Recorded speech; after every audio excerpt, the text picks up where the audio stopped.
Oh, hey there, and welcome to the Ope-Eh three-way pro wrestling podcast. On this, our episode 69. Nice. Nice. Yeah, and it is certainly a dry January. Not super dry. I got this cup of Bears Brothers Highland Grog, Pierce. How you feeling? What you drinking? I've had that. That's a very good coffee. It's delicious. I love Bears Brothers. I stock up on this shit all the time at the pig. Just get in the bag every time. 20 pods at least. Big. But big. It's a big. It's a big. You know this. Come on now. Look at, I'm not the Canadian here. The Canadian's not here, unfortunately. Miss you, Don. Miss you, Marty. New Year, no Canadians. Hopefully. Yeah. Yeah, I'm hoping it's been a good Canadian New Year so far. I agree. But I'm doing well, and as you can tell, we have a background right now because I have a bit of an announcement. StreamYard is now the exclusive recording home for the Ope-Eh three-way pro wrestling podcast. We got a soundboard. Woo! We got a soundboard. Yes. I mean, we had a soundboard. We just hadn't really used it besides on this day. But that's not the point. We went to Riverside. We had some troubles with it with the Wells episode. Wells, again, I apologize, but we thank you so much for joining us. We will get you on here for StreamYard. And by God, Donnie's going to be on that fucking episode because he's a real person. Yes, he will. Mm-hmm. He's real as it gets. He's the realest. But Brandon, how are you today? Doing good. Feeling spry. Decided to jump into the whole dry January kick. I figured kind of went a little ham on the holidays, so I'm gonna dial it back a little bit. Kind of give my body a little bit of redial. Kind of get back to center. It's good for you. Got to kind of doing that too. I'm cutting back on the Zins. I have one in right now. Wow. This is technically the first one I've had all year. So it's been, I think, a week since the 27th. So So it's been a bit because last Friday, I don't know what the fuck hit me. I mean, you guys could probably tell on Thursday that I was out of it, but like I thought I was just tired, but no, something hit me, and it hit me. Yeah, you look like a little schnookered. Motherfucker. Mm-hmm. But I feel good. I'm not tracking them, but I'm kind of doing a calorie deficit thing right now. I'm focusing more on the fruits and veggies. There you go. I think I'm right around that 2K calories per day right now. But like I said, I'm trying to fill in more with fruits, vegetables, and then like protein mainly. Focus a little less. That's good. On carbs. Yeah, I hear you, brother. Those get me too. But yeah, once you get it right, brother, you get it tight.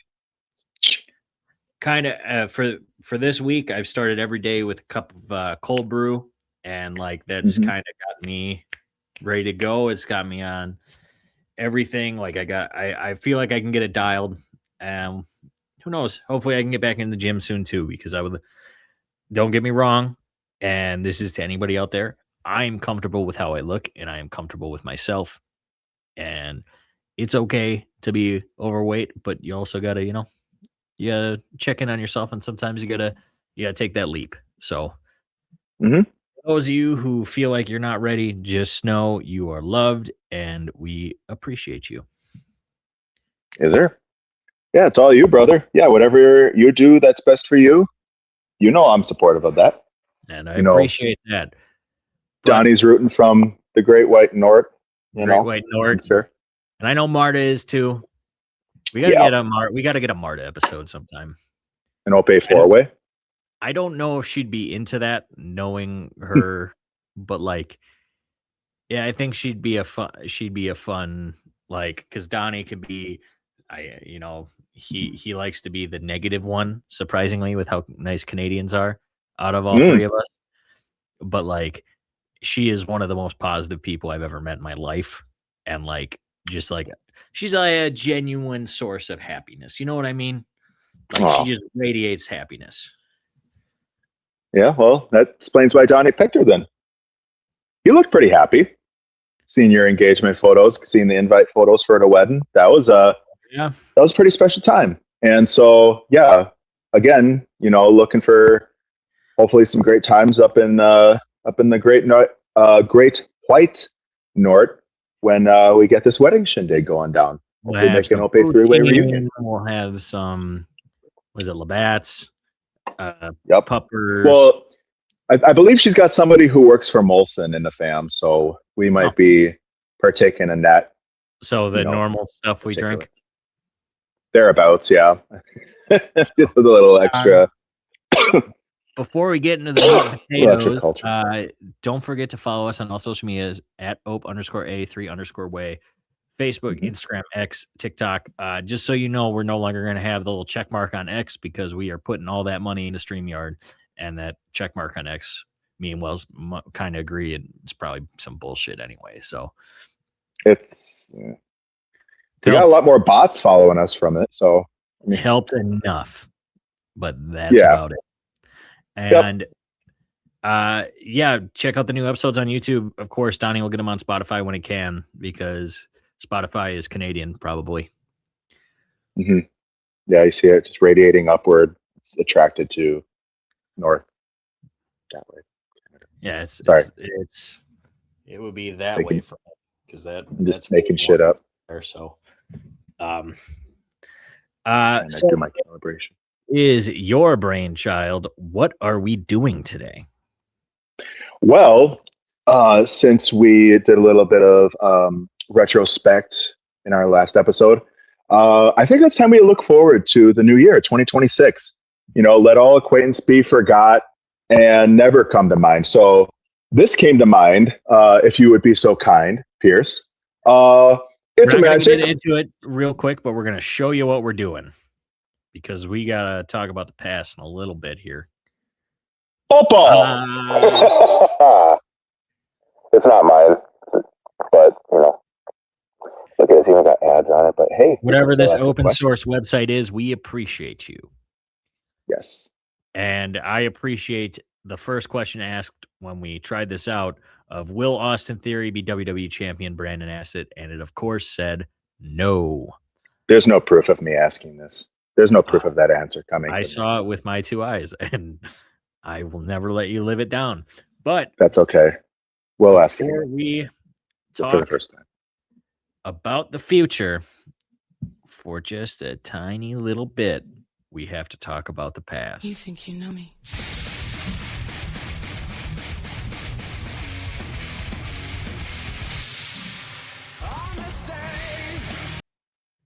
Was that on the soundboard? Yeah, it's on the soundboard. Of course it is. Oh, shit. All right. Love it. It's been on the soundboard for a while, man. Oh, I guess I haven't inspected. All right. On this day, 2006, New Year's Revolution happened in the main event, where that's all I want to talk about. John Cena would retain the WWE Championship in an Elimination Chamber match, last eliminating Carlito. Also in the match, Chris Masters, Kurt Angle, Kane, and Shawn Michaels. How the fuck Chris Masters and Carlito were the last two with Cena?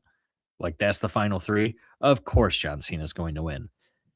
But that was not the last match of the night, because for the first time ever, Edge cashed in the Money in the Bank briefcase. And this is not Edge doing it. Well, yeah, it's Edge doing it for the first time because he did do it a second time.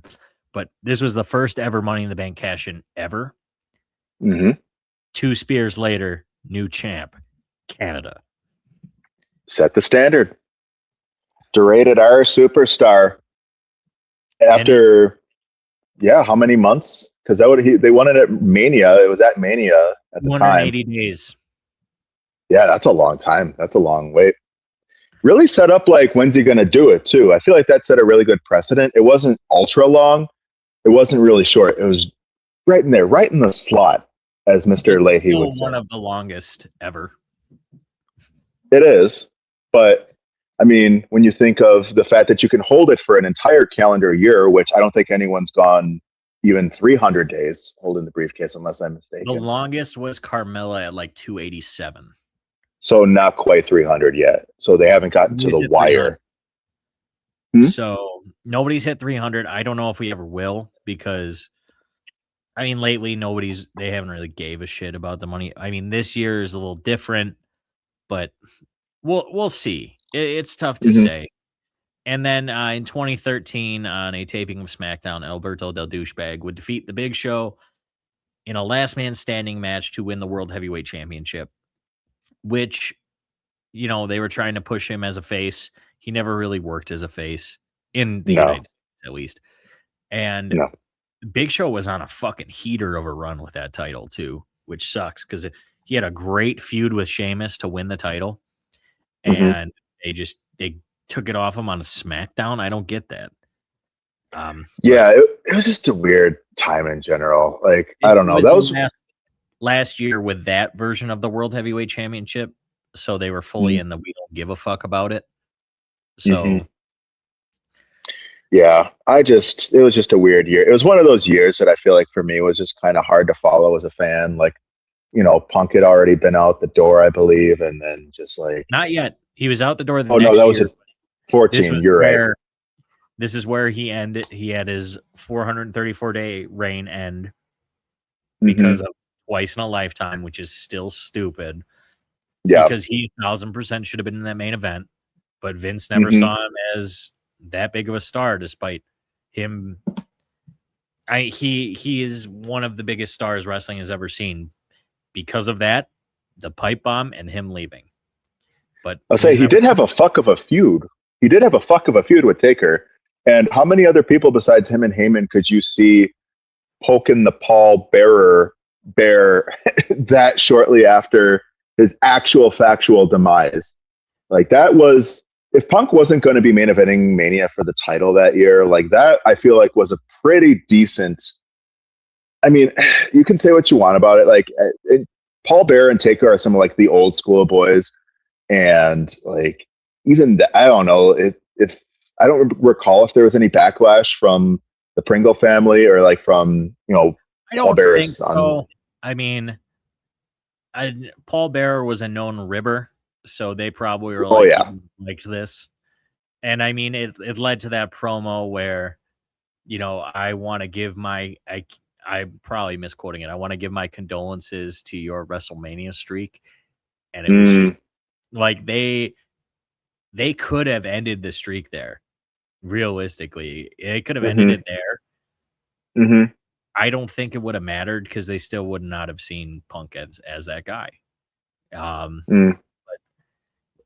we're not looking too far into the past. It's time to look at the magic Ope-Ball. So, Brandon, yeah, your brainchild, why don't you take the first question? all right, so let's really start to pour some creativity into these questions here, because there's a lot of stuff that can happen in the pro wrestling world, as you know, as has been evidenced by the last couple of weeks even. But you know what? This has kind of been on my mind. Wearing the shirt, representing, my beloved 2000s prime brands in pro wrestling. Let's see here. So let's ask it. Magic Ope-Ball. Will TNA Thursday Night Impact draw an episode of AEW? Do I want to shoot high or low? Because I could say Dynamite or I could say Collision. We'll start with Collision. I would start with Collision because I think Collision is probably the bar they have to be at. Will TNA Thursday Night Impact outdraw an episode of AEW Collision in 2026? All right. Shake it up. Look at that animation. Beautiful. Without a doubt. Do you see this? I certainly don't doubt. I doubt, but that's just me. How do you doubt? Collision? One episode. It's if we're going the same week, but it's on such an odd network that, again, people are not going to be like, oh, it's time to watch. And of course, I know Breaking Bad's not around anymore, but like, imagine going from Breaking Bad into like goofy ass TNA wrestling. Like it's very people are not Goofy. gonna Brandon. Here's the thing too. I feel, and people have said this. I believe I was listening on Wrestling for Life the other day when they were talking about their predictions for 2026, and I think it was Big Nick specifically. He's like, TNA could adapt to its environment and potentially go in something of a more mature direction in order to appeal more to the audience, the ingrained audience of the network itself, because they do have expectations of what's on AMC, right? Like, I feel like the dramas on AMC tend to hold a pretty similar Some of the best reverberation in the shows tone. ever have been from AMC. Yeah. So you have a lot of these dramas that hold this similar reverberating tone. And I feel like if they're smart, they'll capitalize on this opportunity and try to make their product resemblant of that in some way, shape, or form. I feel like this is a good opportunity for TNA to kind of experiment a little bit, especially with the additional funding that they're getting. Hopefully, don't dump it all into talent that aren't going to do. Yeah, I mean, like, don't get me wrong, I love the Righteous.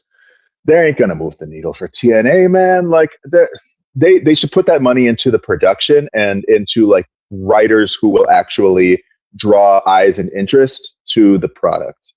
Work with what they got and continue to build. The partnership is still there, so we'll see how that manifests.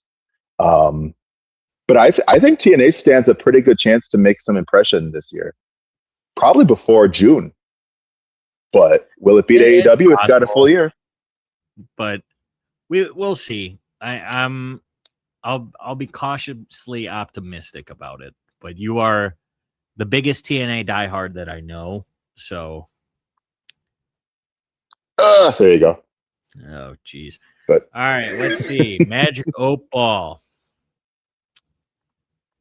I'm gonna start it off light and breezy with who I would like to win the men's Royal Rumble. Will LA Knight win the Royal Rumble? Will LA Knight win the 2026 Royal Rumble in Saudi Arabia?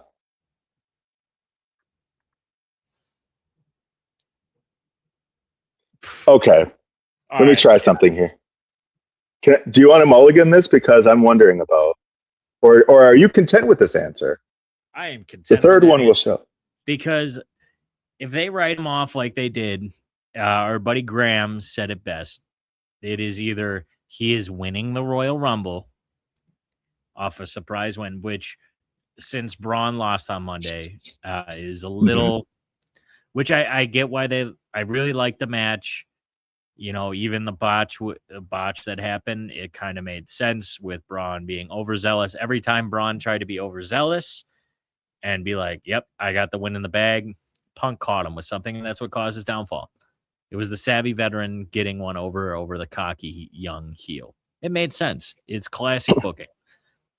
If Braun would have won, I would think without a doubt makes 100% sense, because then LA Knight beats Braun at Mania. That finishes the Vision storyline for LA Knight.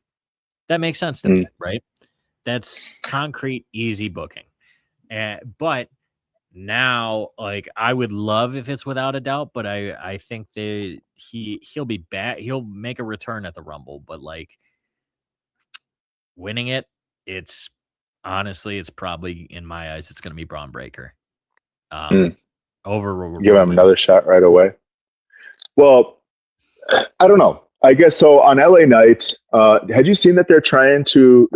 I guess there's whispers around the nets that they are considering an image overhaul for him, where it's going to be like new picture but same voice. Had you read about that? No. We might be moving away from Timberlands and leather vests and all that. I mean, I don't know how you'd feel about it. I don't know how you'd feel about it if it were true, but you don't mess with what works most of the time, unless you're turning heel.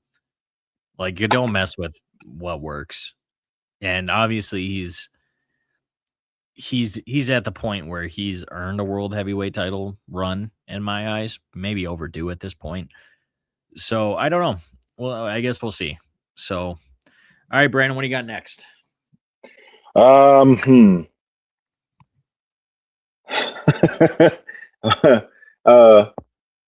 For some reason, Matt Riddle's name came up in my head, and I wanted to ask something about him.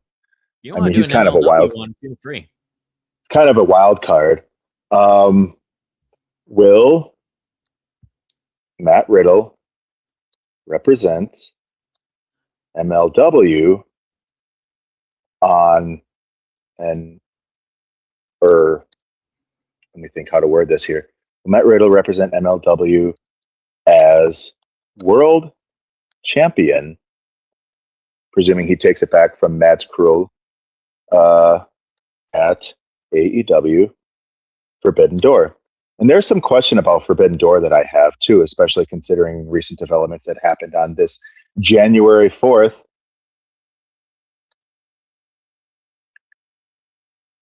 Let's see if this hopefully doesn't give me the same thing. I don't want to refresh the stream. Let's hold on. Let me try some. Clickety click. Oh, okay. So we got different answers. Hopefully more than these two. Oh, brother. Don't get my hopes up. Okay, well, we'll settle for this. My sources say no. And you know what? I'm okay with that. He's Oh, too shit. he's too volatile right now. Even though Yeah. his controversies have calmed down, and I've always been a Riddle supporter. Like I met him last year at Rumble weekend, and he like genuinely super chill, super down to Oh, earth, yeah. fucking cool dude. Like even though he's no longer the bro, he is the rude dude. Yeah. He's never been He's rude. definitely rude. He's a fucking Well, maybe not to you. my interactions with him were all positive. So Mm. Yeah. About Forbidden Door, I'm curious about that. Kind of slight tangent because from what I read, as we know, one Yota Tsuji is the new IWGP Heavyweight Champion. No yes, longer the V5, no longer the World thank Heavyweight Champion. fuck they brought that belt back. It is such a beautiful belt. And the World Heavyweight Championship was not a beautiful belt. And they have retired that lineage and just absorbed it back into the heavyweight title. So all those people, Kota Ibushi, Will Ospreay, John Moxley, even are now all Mm-hmm. IWGP heavyweight champions, which in my eyes is more prestigious than the World Heavyweight Championship from the IWGP because they never needed a World Heavyweight Champion. They just needed their No. heavyweight and light heavyweight. And they can keep the Intercontinental title retired if they want to. They can bring it back if they want to, too. But they have the Global, and the Global, I think, weighs a bit more than even the World Heavyweight did. Yeah, and the global is perfectly fine for what it is because the way it's laid out is that the heavyweight title is for, and I believe this was true of the World Heavyweight Championship too, but it's more pronounced with the current iteration of the championship because Yoda is trying to rebuild the prestige of New Japan. They've been little brothered by AEW a lot, and I feel like that was part of the influence of getting the World Heavyweight Championship in the first place because we're a global brand now. We are a worldwide brand. We got to pal around with AEW and CMLL whenever they call, and MLW and all this other nonsense. But now you get all these guys that are getting poached from Japan. You have all these guys that still are going to be probably leaving New Japan. But you got a guy like Yota Tsuji who's like, fuck that. I'm going to stay put and I'm going to restore prestige and honor to this championship and its lineage. So now you got all these guys from the past 5 years that get to make that awesome ass promo video that they show before their title matches. And you have it where you have the heavyweight championship of the IWGP of New Japan, effectively, where it's the best of New Japan or it's the best of Japan in general. So maybe you have some crossover from other brands, maybe you have some freelancers here and there, but it's distinctly New Japan's championship, right? Or it's Japan's wrestling Puroresu championship. The global championship is probably going to be the one that ends up going to Forbidden Door if New Japan continues to want to play ball with AEW because it's been a fruitful relationship for the both of them though, because a lot of people probably did not know much about New Japan until AEW still started that quote unquote Forbidden Door. Like, of course, people know Kenny Omega and Kazuchika Okada, but like that's because mainly of I don't want to toot his horn too much, but 6 stars, Then people were like, Sure. okay, let me check out this match. And then I checked it out and I was like, this shit fucking ruled. And I started watching more New Japan stuff. I'm not super diehard into it, but I always keep up on it because New Japan is great. Hmm. Well, I will say this too. Like New Japan did Big Brother Ring of Honor back in the day too, and a lot of people I feel like were introduced to a lot of New Japan talent through Ring of Honor. I know I was. I saw a lot of matches involving Shinsuke Nakamura, like Shinsuke Nakamura, Kevin Steen. That was on the show back at War of the Worlds 10. Oh, what year was that? That was 2010. God dang, that was a lot. That was a while ago. Holy shit. Um, and you had like Kazuchika Okada on there. You had the Young Bucks and AJ Styles. I went to Survival of the Fittest Night 1 over at the friggin' Eagles Ballroom back in what year was that? I'm trying to think when AJ came. So that would have been like probably 2014 or 15. I'm trying to recall the year that Jay Lethal was double champ in Ring of Honor. I think it was 14 or 2013. 15 because AJ went into WWE at the beginning of 2016. Yes. So, but to the point, it introduced me to it gave me a lot of opportunities, that partnership did, to watch a lot of New Japan talent in the States.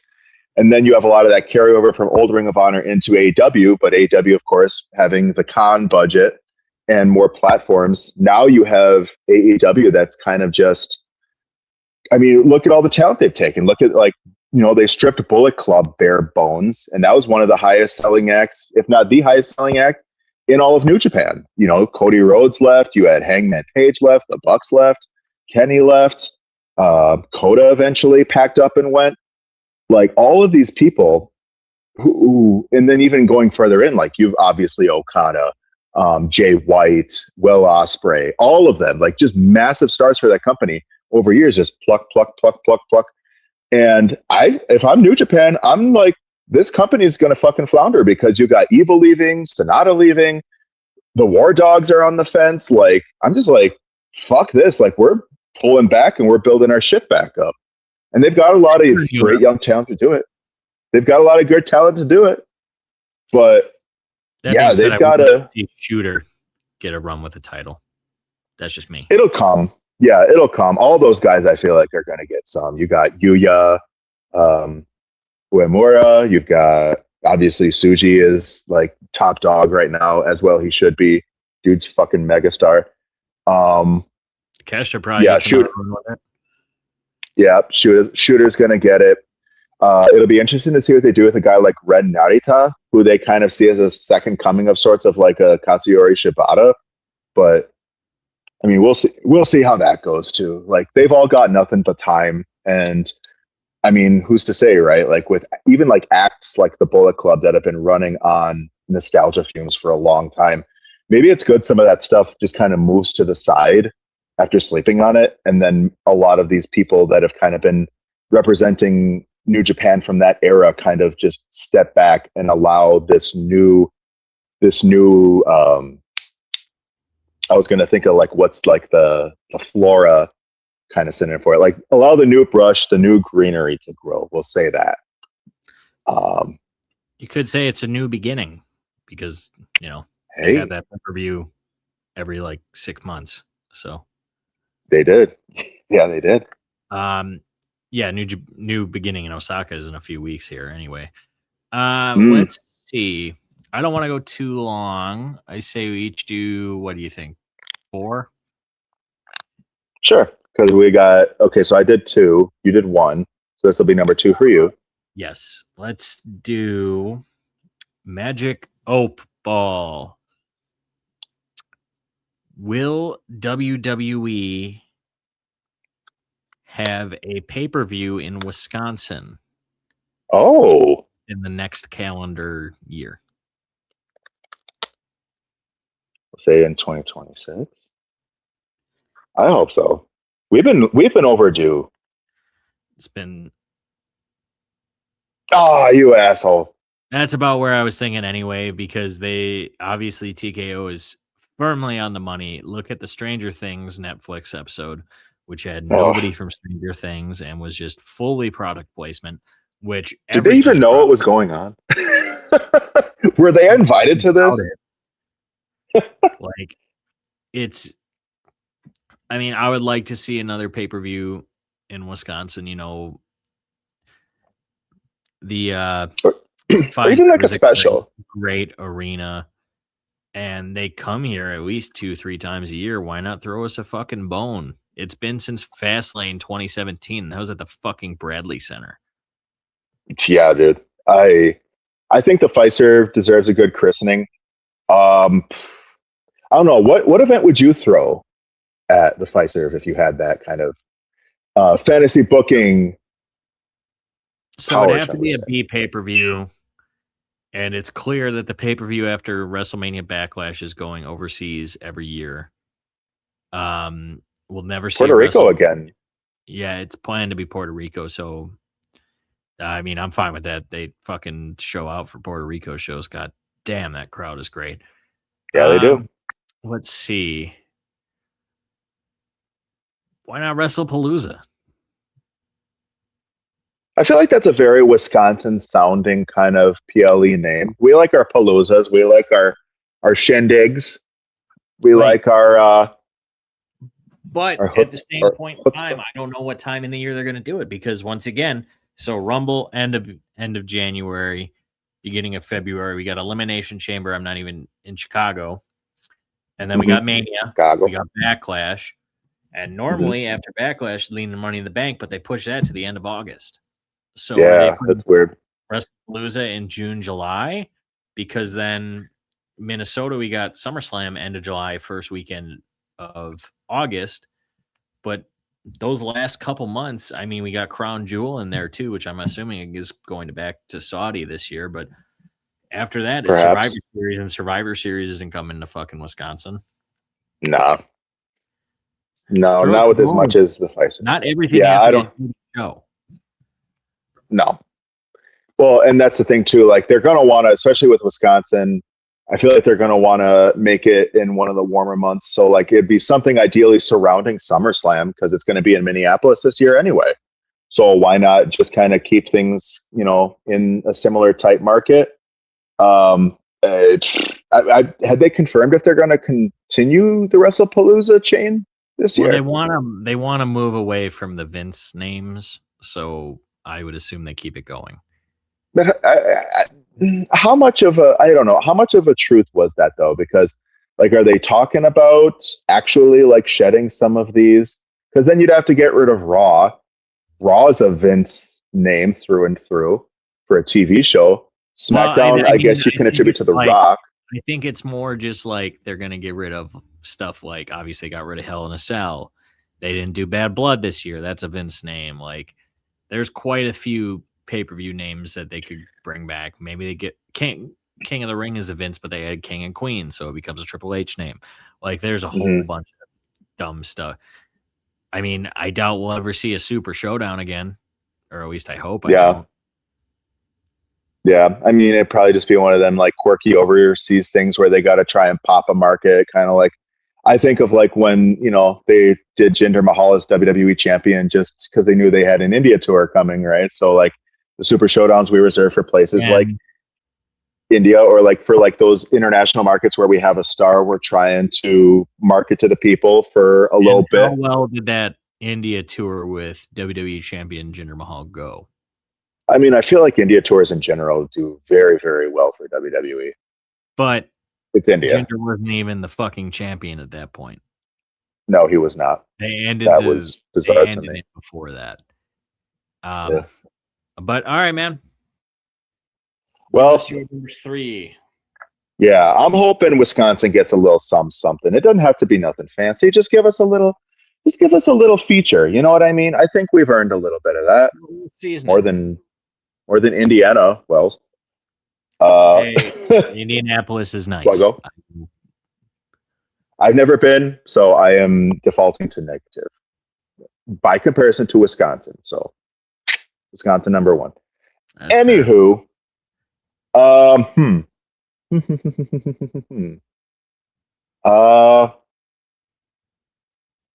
will the WWE Championship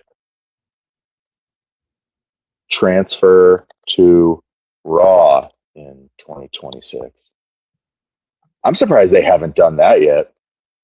Oh, we're going to do that, hey? Okay, well, fine. I'll click it right there. Without a doubt. So I'm very, like I said, I'm very surprised that they haven't done this yet. I know, like, they talk about, like, there's no draft and we switch superstars over to fit storylines and where it makes sense, right? But the WWE Championship is the top prize, and everybody knows this. Sports Illustrated knows it. Bleacher Report knows it. You got Monday Night Raw is the flagship show, and it's where a lot of the money gets poured into. It's where we get the special crossover episodes that don't make a lot of sense, but whatever. Netflix, right? I think that it's only a matter of time before we get the WWE Championship on Raw, and we kind of do like we did back in 2005, where the World Heavyweight Championship invariably makes its way over to SmackDown. Okay. And I say this of both the men and women's, mind you. You were saying what? I'd be okay with it. And I would be too. If you want to throw my next one in, will there be a defined brand split in 2026, including split pay-per-views? So you could just do a defined brand split. Sure. We'll define brand split for WWE. Let's be specific here. I think also my gut is that, like, you can probably, I'm going to test something here. In 2026. I want to say there's only like 3 responses on this pithy 8-ball. Let's see here. Cannot predict. Oh, well, this is new. Okay. So here's my reasoning for asking this. Right now, WWE is very star heavy. They're top heavy as shit. And like in my mind, I think it's needed to do the brand split, including split pay-per-views, because number one, I think we're all sick of these super long title reigns. When Triple H took over, it made sense to do these super long title reigns to really show the transition from Vince to Triple H, even though now we know for a fact in 2023 Vince was still fucking in the weeds, bastard. And it's, oh my god, I could go on a tangent, but I'm not going to. But I think it's time we do a defined brand split, and the reasoning for it is, number one, shorter title reigns and taking shots at giving somebody like an LA Knight, a Drew McIntyre, a Braun Breaker, a Dom Mysterio, like people who are on the cusp of main event status, a shot with the belt, because some of those brand split title runs were not long. There were a few that went, 6-7 months, but look at 2007 to 2008 SmackDown. You had, there were a few injuries, but Undertaker held it after Batista held it for like 6 months. For a month and a half, he got hurt. Edge held it, he got hurt. Great Khali held it for 2 months. Batista held it for 3 months, and Edge held it till Mania. Undertaker won it at Mania. Undertaker lost it to Edge. They swapped brands. The WWE champion was Triple H. He held it for almost the rest of the year, I think. But then Edge won it at Survivor Series. And then Jeff Hardy won it for a month after at Armageddon. Like, longest reigns there are like 6 months tops. Like, give us that. We don't need it. As a fan, it makes watching these smaller shows completely fucking pointless if we know that the big title changes are not going to happen until WrestleMania or SummerSlam.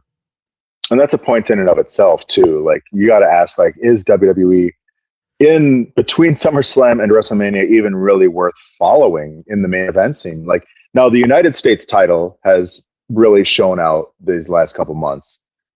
I mean, that's must-see TV in my opinion. That's the kind of stuff you tune in for. When you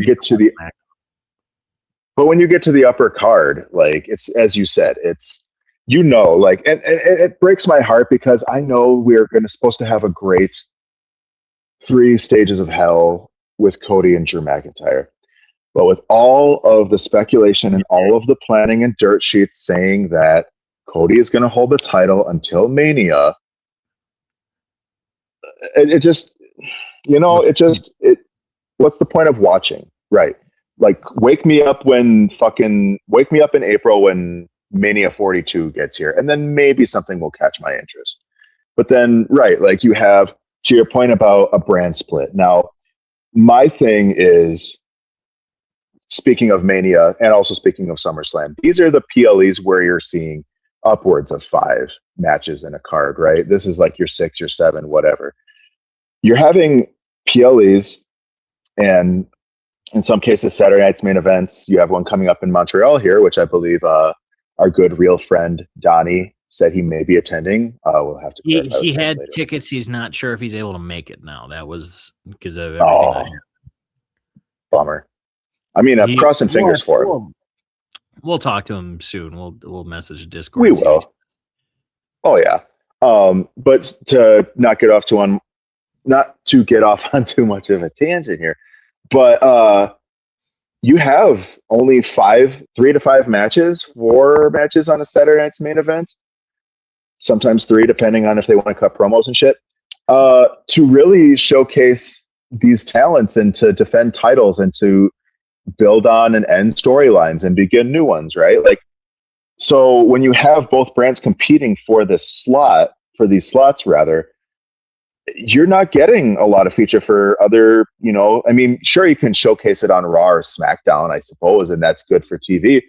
But I am a proponent of having titles more on like PLEs and stuff like that, because like you look at like PLEs and what they were, pay-per-views, what they were back in the day, right? Like, they are the periods at the end of a sentence or in some place an exclamation point. They're special features.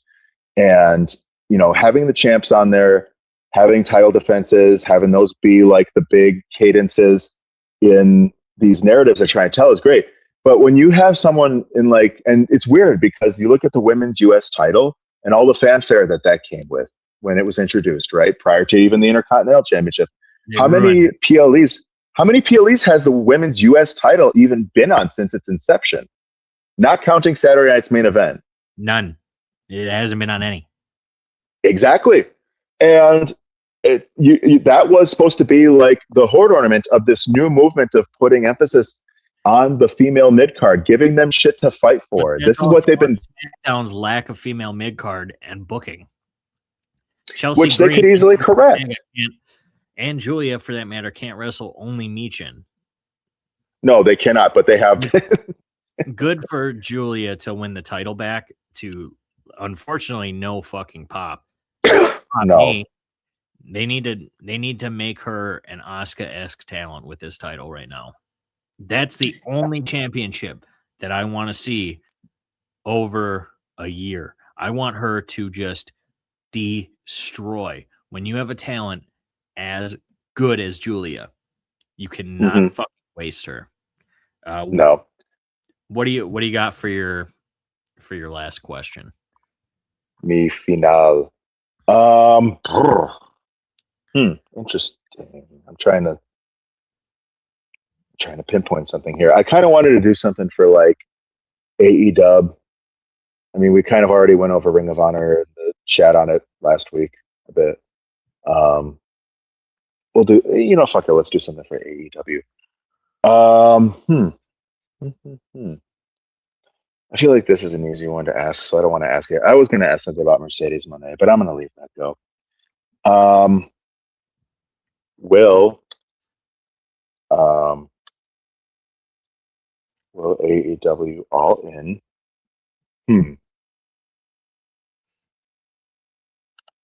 outsell? But I feel like that's not a fair question to ask because WrestleMania is 2 nights. So it's also not a fair question to ask because of the prices of WrestleMania versus the prices of All In.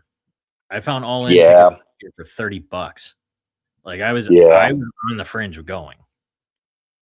Not this year. I'm very much fucking the United Kingdom, but with WrestleMania, I feel like saying I can't fly there. I just I don't have the scratch for that. So No, yeah, no, I hear you.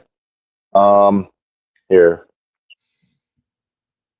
Hmm, what would be a good one for AEW? Will we see a major crossover between AEW and Ring of Honor? No, that's not. I'm just being funny. Uh, the answer is no, by the way. they got to build it sometime. Damn it, we got to get a TV network sometime. You keep telling yourself that, Brandon. Whatever you need to I don't do know to why. I don't know why AEW is such a hard one to concoct a question for. Do you want to know? My last one's WWE, but you want to know the only AEW one I had? Will Max go for over a year again? Oh, for his title run? Yeah, because I think he could.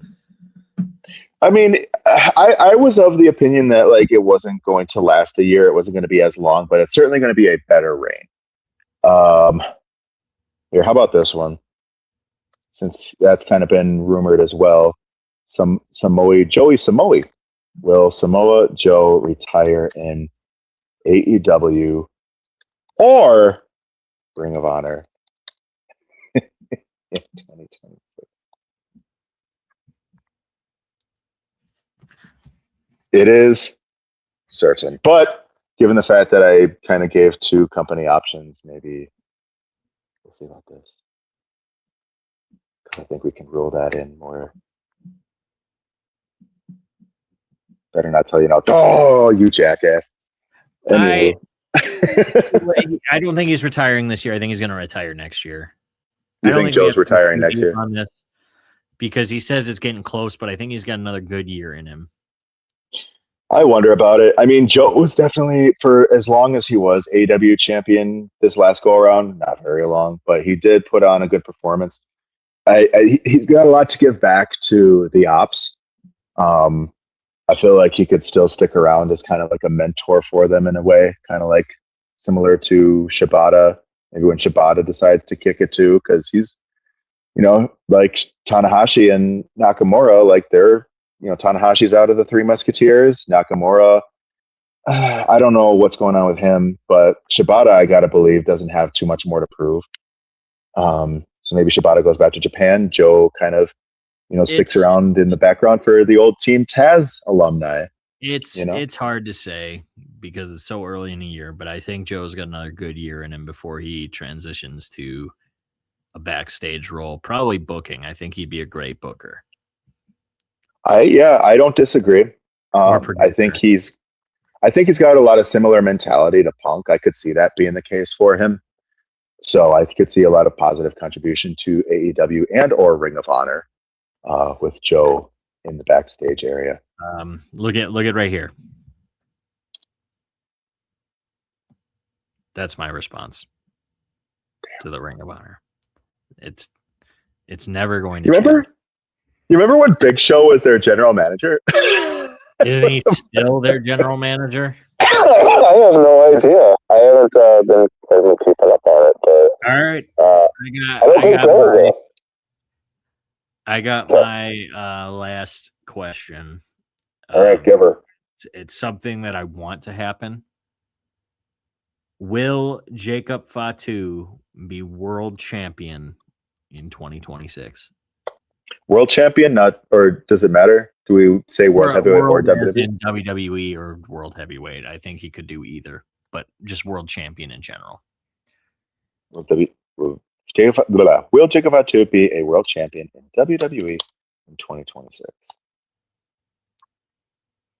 Yeah. And after this roll, I will move us back. What the fuck does that mean? As I see it. Is that yes? I think that's yes. We got to get a new 8-ball, brother. That thing is dated. Well, this is the first Magic OpeBall we're doing, so this is our test run, even though we're doing it as an episode. But it gave me some answers that I wanted. I will give it that. And it gave me the best answer of Austin Theory not being world champ, so fine with me. Which we have no proof. I think there are 3 options for King of the Ring right now. And those three options, and you could say two of them are very early, but I don't care. I think they need to do something. Are number one, Jacob Fatu. That is the clear cut number one option for King of the Ring. I don't care who he faces. It does not matter. You can put him, you can give him a world title and nobody would bat an eye. He's that fucking over, even if he's been gone for a while. Yeah. And people remember who he is when he gets back. That's for goddamn sure. My number 2 and 3 options, because they need to make new stars, are Trick Williams, because you saw on Friday that dude is already a star. He is over like fucking Rover. Ready. Absolutely. Number 3 option is Ope-Eh. And King Oba. And I think Arula needs a crown and a scepter. He just walks around with his shit. It's love it. They obviously, I don't think Oba was going to he relinquished the title, or he lost it to Vacant when the legendary wrestler Vacant last night. Later this feat. Yep. Because number one, they weren't going to put the NXT title on a TNA contracted wrestler. It just wasn't going to happen. No. They could have. I think they could have and probably should have, because then you could maybe do something with Leon and Javon, even though Javon is now a Raw superstar. But I don't think that he was planned to go up to the main roster till after Stand and Deliver, and then his match with Cody. They're like, oh, we got something here. Yeah. You got to strike the iron while it's hot there. And so, I mean, I think all three of those options are also your dark horses for the Rumble at this point, because I think they need to do an NXT call up in the Rumble, wins the Rumble, and Oba is probably the prime choice for it. I think any of those three could win King of the Ring, but I think by the end of the year, Jacob Fatu should be a world champion. I agree. So I think there's a lot of ready-made feuds waiting for him. Put Jacob and fucking Oba on any given fucking show. I am ravenous for a Fatu Femi match. Give me a Jacob Fatu versus Trick Williams promo. Yeah. Oh shit. Just going after it. Oh fuck yeah. Sounds fucking fun to me.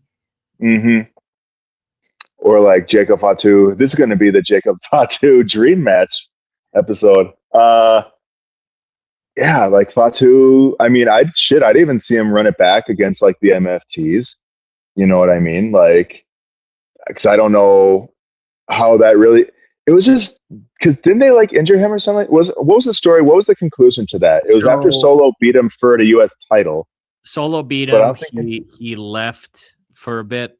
He came back against Drew, and then he was injured.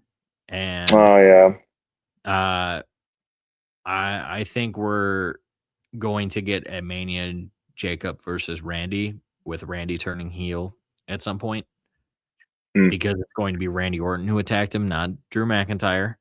They could be boring and just have it be Drew McIntyre, but they need to take some fucking swings, please.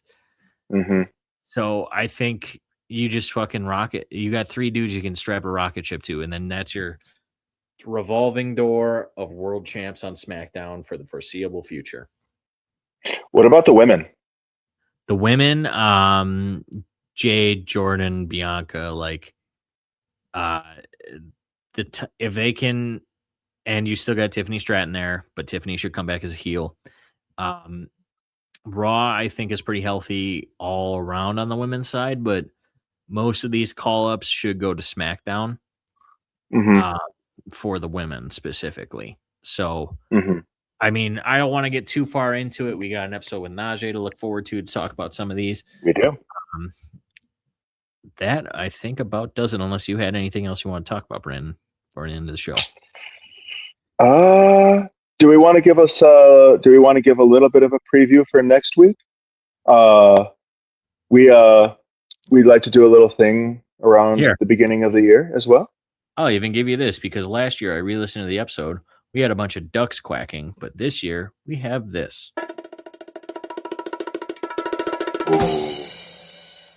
Love it. It's better than the Ducks have a place in my heart. Don't get me wrong. I But can this add a is duck quacking if you really want me to. I mean, there is a duck up in the corner there or there, wherever we post our Well, little now doodad. that we have paid some money, we can take off that StreamYard logo. We can put our own fucking logo up on there. Oh shit. It's a new era. It's a new era. This is gonna be fun. It's like sandbox. Oh yeah, we're very much figuring it out. But next week is the second annual Ope-Eh Awards. We got Best Man, Best Woman, Best Chirp. I want some newer awards. I would like Best Return. We got the double for Best Tag Team. I would like Best Event. We'll think of some Wisconsin, Canadian, Wiscontario names for these awards. Yes. Yes. It's just going to be us three voting on them again. Maybe next year we then throw out some polls and then we get some audience participation because we're still trying to figure this StreamYard thing out right now. But definitely tune in. It is going to be an episode you will not want to miss. It's always a great time. It's always it's happened one time, but it was a great time. Yeah. So check it out this next time. On air saying that Jey Uso was ready to go up to a world title. And then 3 weeks later, you switched. I'm going to have to run. I hate to say it like this, but I'm going to have to run this back. Flipped like a switch. And we're like, fuck this guy. He sucks. Road Dogg should have won a fucking Royal Rumble because he's just a catchphrase. Like, dude, you went fucking nuts. I could go back and find a list of things that you said. But let's be honest. At that point, and Jey winning the Rumble for what it's worth, it wasn't the wrong decision. I believe it was because I was a bit more pro Cena and later pro Gunter than I was anti Jey. Though the anti Jey sentiment did come out pretty heavy. I'm not gonna lie. That was me then. Jay's back in the tag team rank. Like we might have to look at him for the rest of the year. Honestly, he had a fucking insane 2025. Someone else had a pretty insane 2025 too. Do you want to know who I'm going to throw out there? Not Austin Theory. He had a terrible. Oh no. You gave me shit for the guy who I threw out there probably 6 months ago. I'm not going to be mad. He had a great fucking year. Like if you look at just pure match quality, I don't know if anybody could beat him. But all right, so I'm going to throw this out there as my one Ring of Honor show. Go fucking watch Konosuke Takeshita versus Bandito for the Ring of Honor World Title at Death Before Dishonor, I believe it was. Check it out. It's worth. It counterbalances all the negative shit that Ring of Honor has accumulated over the last year. I'm just going to say it like that. But we'll decide these winners and our nominees. I think we need to add 2 nominees apiece this year just to make it add some more stakes. Because I think realistically, I do want to throw Jey in there. But if it's just 3, we know Jay's not winning. But if we add some more, because like I don't want to go too deep into this, but if we look at the year of 2025 as a whole, Jey Uso, despite losing a lot, he won where it mattered. He won the fucking Royal Rumble. He won the world title WrestleMania. He ended the year as tag team champ. He had multiple world heavyweight title matches. Like if you look at the stock of Jey Uso from 2024 to 2025, not even close. Like he proved he could get there. Did he stay there as long as maybe we expected? Probably not. But you look at it, I think you can make an argument to put him in that Wrestler of the Year category. Is he going to win? I guess we'll see next week. I assume probably not. And that's as a Jey fan. If I have anything to say about it. But like, if you look at it, I think it is you can make the argument. There's a genuine argument to be made there. I won't argue against it. I will just say that. I can argue for it. Several others. You will not argue for it. I know you won't, but not for Jey. No, for others. For others, yes. So I think we run it by Donnie because he will be in the voting. And see how he feels about 6 nominees. For for the wrestlers of the year. For the other things, I think we can keep those at 3. But wrestlers of the year and tag team of the year, I think. Well, I don't think we're gonna come up with 6 fucking tag teams, but 6 wrestlers for men and women. I think we could do that. And then we can figure it out. Yeah. All right. Well, I think that just about does it. So, Brandon, I think it's time we say, as always, this is your favorite podcast, saying thanks for stopping to the Ope Three-Way. Have a beer on us, or water or coffee if it's a dry January. And we will see you next time. Have a wonderful night.